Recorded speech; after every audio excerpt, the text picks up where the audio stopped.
अस्सलाम वालेकुम students. Income tax ordinance 2001 topic हमारा एग्जाम्पशंस का चल रहा है। एग्जाम्पशंस के ऊपर ये हमारा लेक्चर नंबर 46 है। आज की जो एग्जाम्पशन हम डिस्कस करने जा रहे हैं वो एग्जाम्पशन जो है वो न्यू है, जो कि इनकम टैक्स ऑर्डिनेंस 2006 में इंट्रोड्यूस करवाई गई थी।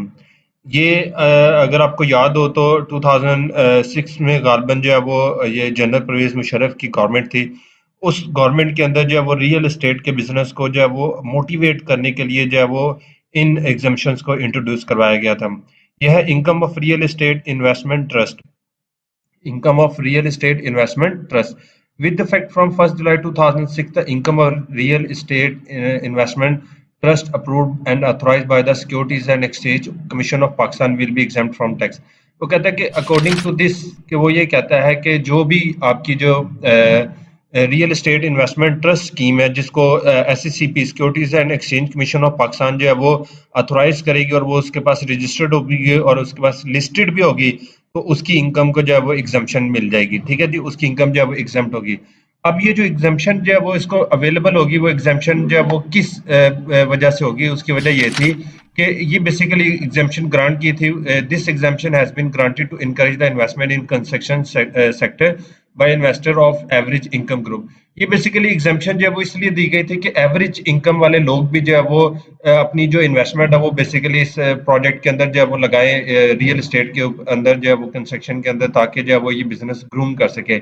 This exemption will be available only if at least 90% of its accounting income, excluding capital gain, if any, is distributed amongst the unit or certificate holder or the shareholder as the case may be.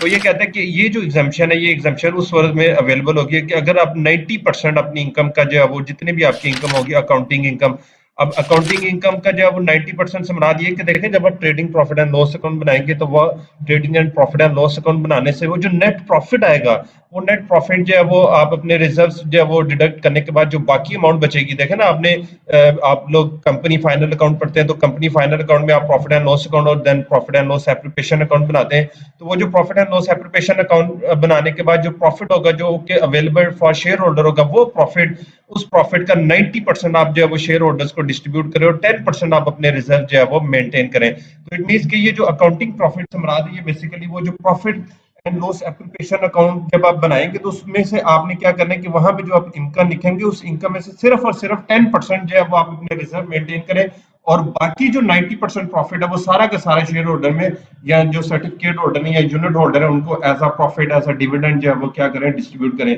अगर तो आप ये काम कर रहे हैं तो इस सूरत में आपको फिर ये एग्जम्पशन जो है वो क्या होगी, अवेलेबल होगी। ठीक होगी बात ये। तो ये थी आपकी जो है वो आज की छोटी सी exemption income of real estate investment trust scheme. कल इंशाल्लाह इससे अगले टॉपिक पे बात करेंगे। अल्लाह हाफिज।